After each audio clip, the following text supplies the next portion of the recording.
presented by Mythili Tips.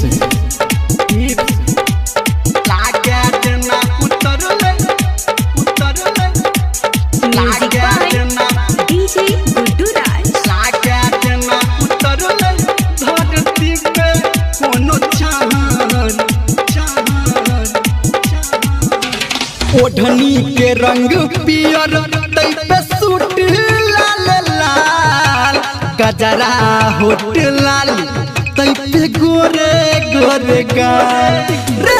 ओढ़नी के रंग पियर तई पे सूट लाल लाल गजरा होट लाल तई पे गोरे गोरे गाल। बॉडी फूड सत से बनल कई भगवान लागे जना उतरल धरती पे कोनो चान जादू चला रहल छै ओत के मुस्कान।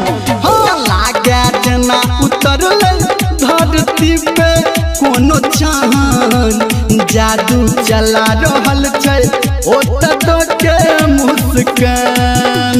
लागे जना उतरल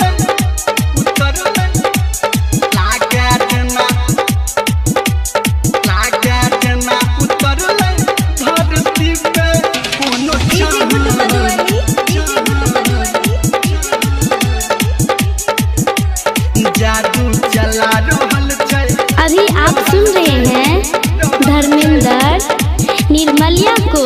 जादू चला रहल छै ओत के मुस्कान। हम छी दीवाना ओकर पूछै दीवानी आ शरबत के घाट हम ओ छै मीठू पानी ओ छै मीठू पानी। हम छी दीवाना ओकर पूछै दीवानी आ शरबत के घाट हम ओ छै मीठ पानी। आ रंग के न रूप पे छै ओकर गुमान लागे जना उतरल धरती पे कोनो चान आ जादू चला रहल छै ओत के मुस्कान रे। लागे जना उतरल धरती पे कोनो चान जादू चला रहल छै ओत के मुस्कान।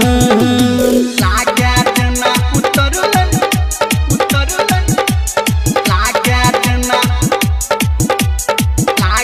जना उतरल धरती पे कोनो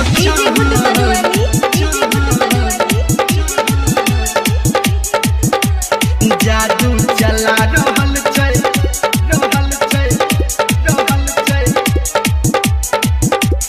जादू चला रहल छै ओत के मुस्कान। भ गेलै मोहब्बत हमरा ओही हसीना से भेलै मुलाकात बस 2-3 महीना से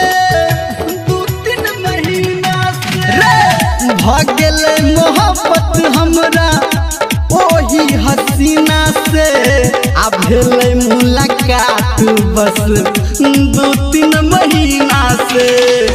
कहै धर्मेंद्र हम बनेबै ओकर जान लागे जना उतरल धरती पे कोनो चान जादू चला रहल छै ओत के मुस्कान रे। लागे जना उतरल धरती पे कोनो चान जादू चला रहल छै ओत के मुस्कान। बुझली रे मिता।